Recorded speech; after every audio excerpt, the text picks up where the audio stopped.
Salmon, the fish that can do it all. Fresh or saltwater, smoked or sushi, salmon is a staple in the American diet and a blast for U.S. anglers. In our home state of Michigan, Chinook salmon have been nicknamed kings, and they have reigned supreme over the Great Lakes since the mid-60s when they were first planted. Now, they were brought in to help build the sport fishery and control the booming alewife population. Unfortunately, changing times could challenge the king for his throne.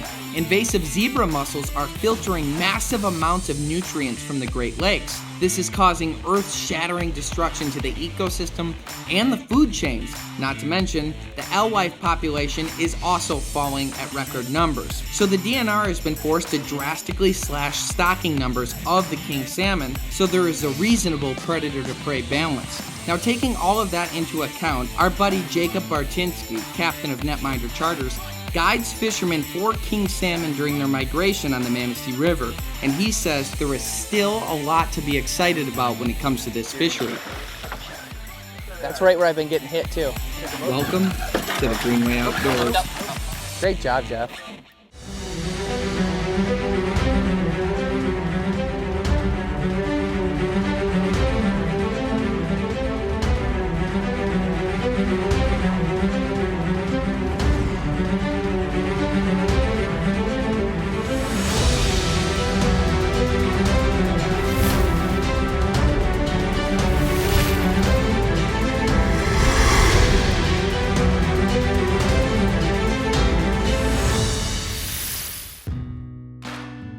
On the Big Manistee River, the salmon run begins in September and ends around mid-December. The fish are returning to the Manistee River after living in Lake Michigan for 3 years. Now, their instincts tell them at the 3-year mark to return home, lay eggs, fertilize, and then sadly die.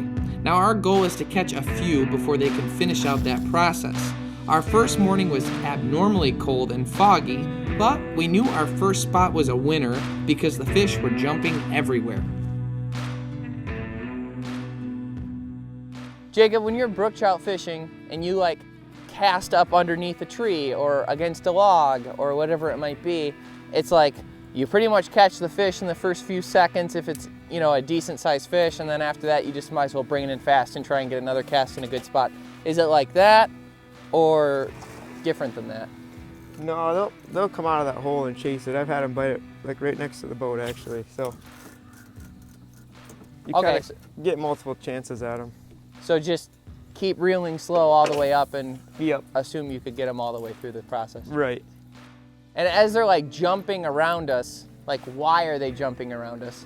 There's a couple in the hole, so they're actually chasing each other. And so when you see one jump, you can figure there's more than one around.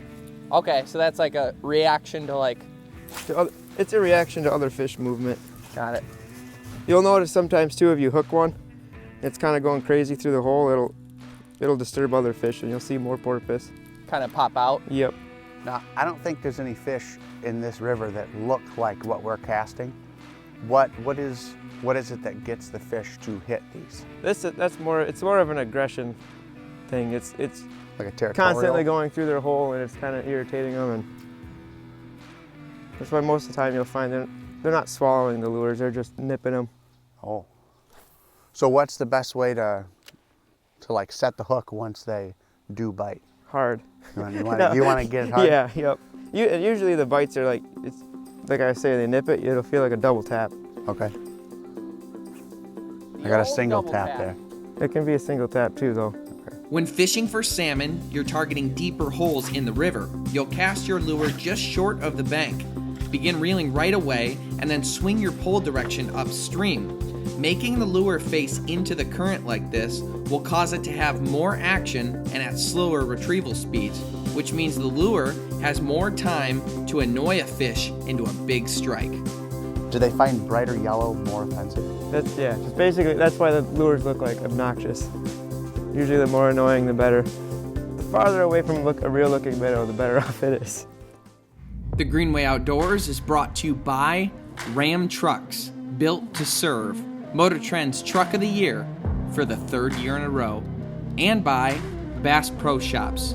Your adventure starts here. And by Tracker Boats. Fish the best.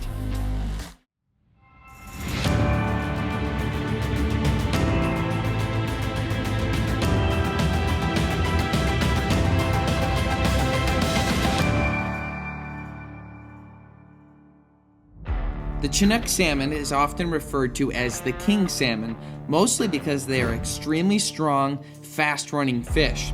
They have been stocked in the Great Lakes since the 1870s, but didn't really get established until the late 1960s. They had tremendous success that time around, mainly because of the abundance of alewives, a species of herring that were the perfect food source for the Chinook salmon to thrive.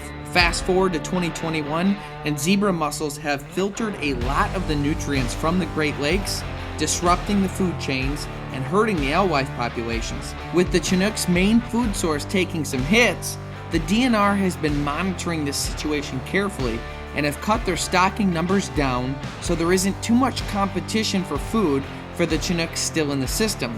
In addition, there has been significant reproduction documented by salmon, so the fishery is still doing fairly well thanks to science-based conservation. Purchasing a fishing license and donating your time helps fund DNR programs like this one, which are so important to maintaining healthy fisheries for future generations. Another way you can help is to make sure your boat is clean and you don't transport water or organisms from one body of water to another. This is likely what brought zebra mussels to the Great Lakes in the first place. We are fishing for king salmon on the Manistee River on a foggy September morning, and Jeff just hooked up. Actually fighting. Oh, I made a mistake. I too have that fish. Oh no. He's so angry. When the salmon took Jeff's lure, it quickly swam across my line and snagged my lure. So I opened my bail so my line wouldn't interfere too much with Jeff's fight. Jeff, I gotta say, I have nothing to correct you on. Your rod tips up. You're working them nice. Look, see what I was saying, how they'll start. That's it? You're not going to follow it up with an insult? No, I'm proud of you. Wow. I'm proud of you. I'll wait till you lose them before I say anything. Keep reeling, keep reeling. Keep reeling, he Keep said. reeling. Oh, it came off? Yeah. It's off. Oh. No, it's not. That's Oh, why no, I it's said keep not. reeling. Okay, well you just... Listen, just keep reeling. Yeah, just keep Because reeling. they'll turn around on you and come You at know you. what? I've been waiting, and now's the time. What was that even? Do you really think you lost him? Well, there was a distinct, so I thought that was the line going. It was him turning around. Oh. And Kyle's lure's on there, so it might have possibly been it. Oh. That lure getting caught on something and coming off, hopefully. I own that. So if it comes off, it's because of his lure, you're saying?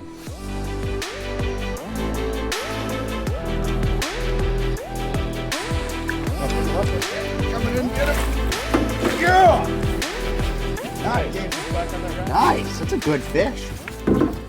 It's the first time I've ever seen that. Like, I swear to, like, that lure, I was just watching the lure, and then I just seen something come up and go, Oh, wow. oh my gosh. Yeah, that is so cool. That was so cool. It was right by the boat.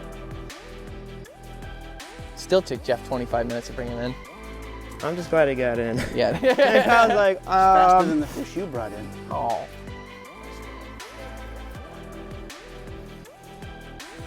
Woo! That's a big old fish. oh yeah. Nice. So this is a big male, you said. Yep. What is the difference between male and female? They're privates. The biggest thing is their hook jaw right here. They've got, Okay. the females will have more of a shorter snout. Okay. And is this a stocked? Nope, this Fish? is a natural one here. Nice. He's got that big adipose fin. Nice. All right, so we'll string them out. Yeah, yep. We'll put them on the stringer here, and we'll. I usually clip their gills and bleed them, Oh, okay. and then right after that, we'll put them on ice. Okay. And that just it's just better for the meat, Okay. better meat quality if you bleed them out. Also helps them, I think, probably die faster, so there's less pain. Yeah. Yep.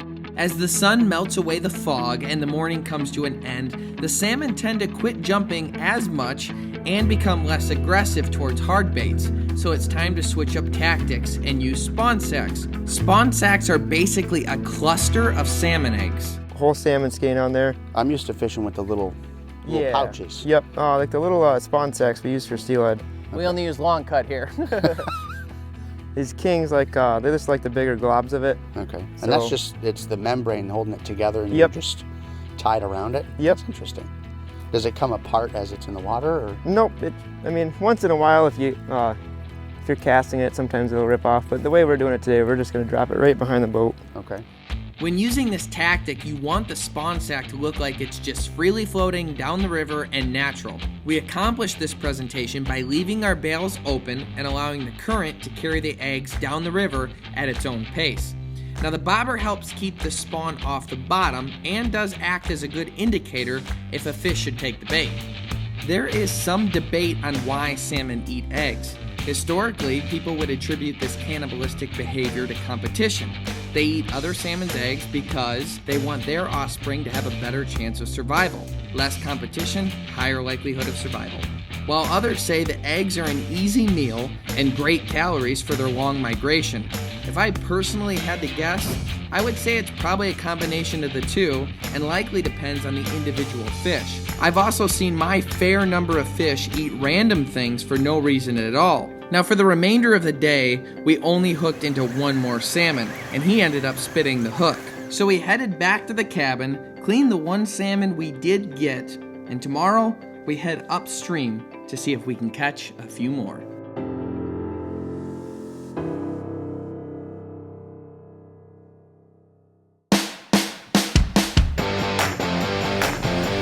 On day 2, we decided to head farther upstream and try the afternoon bite because we thought we might have better luck during the golden hour just before sunset.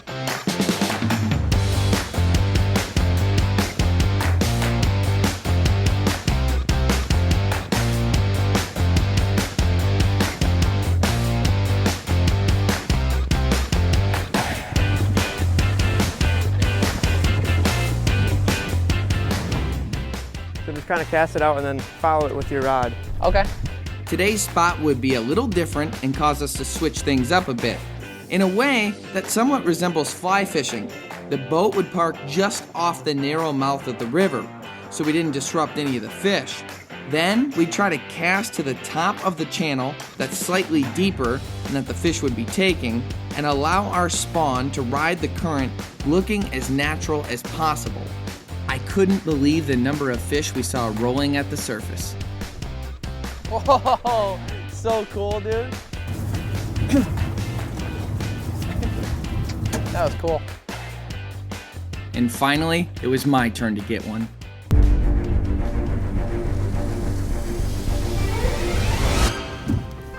Got him? Yep.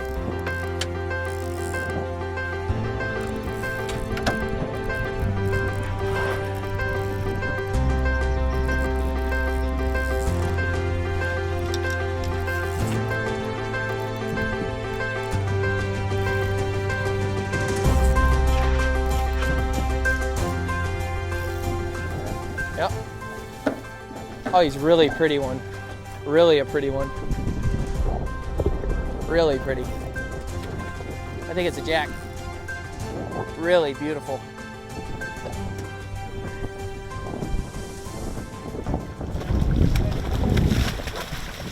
Nice, dude. It's perfect. Awesome. He is going on the grill for sure. That is sick. These little ones, is it still 4 years old then or no? No, it's still a young fish. It's just something in their genetics tells them to come up the river earlier. So he came up even though he really probably shouldn't. Can they still reproduce? Yep, the males can. Okay. Usually that's all you see in jacks. They probably come up just so, you know, you get a little filet mignon with your of fish with your other fish. These 1-year-old salmon nicknamed jacks migrate their very first fall instead of living a full life in Lake Michigan. I actually prefer their meat to older salmon, and they tend to be much more willing to hit bait. I almost feel like they're actively eating the bait instead of just striking out of irritation like their older counterparts. That's just my hunch because they generally swallow the entire bait, while the older fish tend to be just hooked in the front of the mouth. I wish I could get like an image of like what it's like under there, like with the fish. Like, are the spawn sacks sitting right over them and they don't do anything with it for a long time, and then it like is kind of in front of them, so then they just kind of touch it? Or is it like they're swimming by and they're like, what is that? Oh, hey, and then they grab it. Right. Like, I wonder what it is. Now, they're in this hole. Is this like the starting of the migration or? Yeah. Okay. Yep. This would be the very beginning of it. And as they go along the river, they hit holes that are deeper and they just rather be in those holes? Or is it like an easier swim, or why are they attracted to holes? It's usually got a lot to do with cover and temperature. Cover and temperature, okay. And they like it cooler, obviously. Yep. Now, when they're in the main lake, these same fish, they're in like crazy depths, right? Like. They can be. They follow a thermocline in the big lake. Okay. So you're gonna find them in like 50 to 55 degree water out in the big lake. Got it. So it's like wherever that is. And it can vary. It could be on 20 feet below the surface, or it could be 100 feet below the surface. On today's episode, we harvested Chinook salmon. No, we didn't catch a lot, but we gained a ton of knowledge on this fishery and hands-on conservation. Humans planted these fish in the Great Lakes to solve an alewife problem and create a sustainable fishery for all to enjoy. As unnatural or even fake as planting fish sounds, it is still so amazing to me to see these fish migrate and reproduce naturally. Nature still is nature, and the DNA programmed into these fish from our Creator is what drives them to proliferate naturally. The laws of nature truly are definite. We find in the book of John that it says, "Through him, all things were made." Outdoors podcast is brought to you by Ram Trucks, built to serve. Motor Trend's Truck of the Year for the 3rd year in a row. Bass Pro Shop and Cabela's. Your adventure starts here. And by Tracker Boats. Fish the best.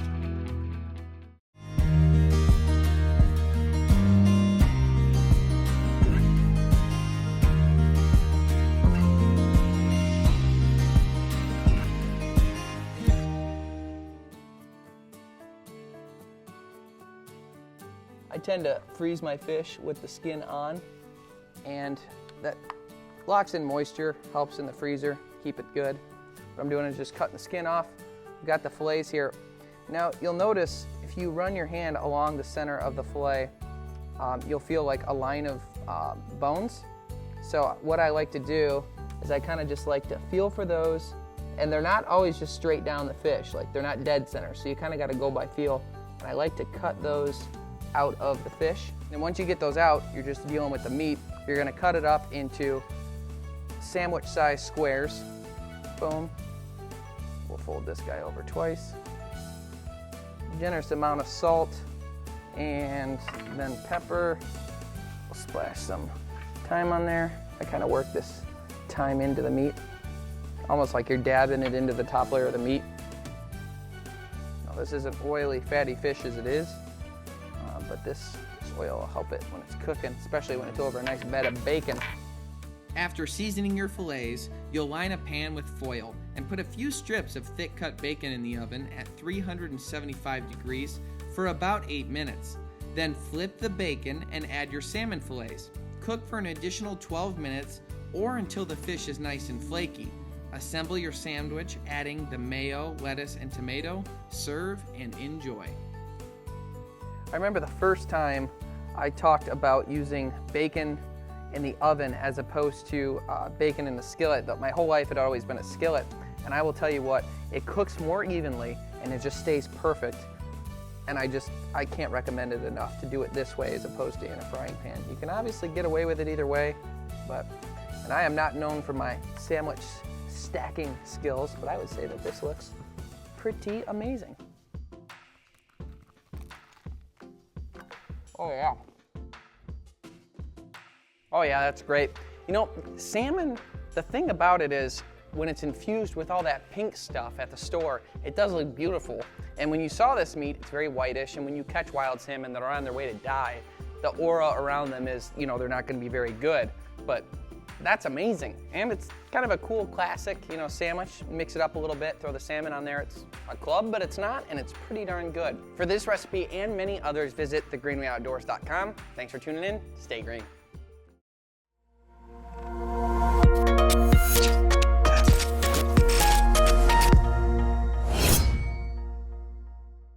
On this episode, we were river fishing for salmon. We started out by using an 8'6" medium heavy action rod. For our reel, we are using a bait caster. These are perfect for allowing you to let your spawn sack run freely down the river. That way, when a fish strikes, all you do is put your thumb on the line to stop it, set the hook, and then begin reeling. And for that line, we went with 30-pound braided. Extremely tough, and it doesn't flex. So when you set that hook home at a big distance, it pulls on the fish right away. But we did have to tip it with about a 4-foot leader of fluorocarbon 15-pound line. Having the clear line at the very end allows the fish to only see the bait and not spook off because they saw your line. When river fishing, you're going to see all kinds of different depths in the water. Therefore, a bobber helps you make sure that your spawn sack isn't just dragging across the bottom. Also, it acts as a great indicator when a fish takes the bait. Using a bobber is key. Last but not least is the bait. Today we were using spawn.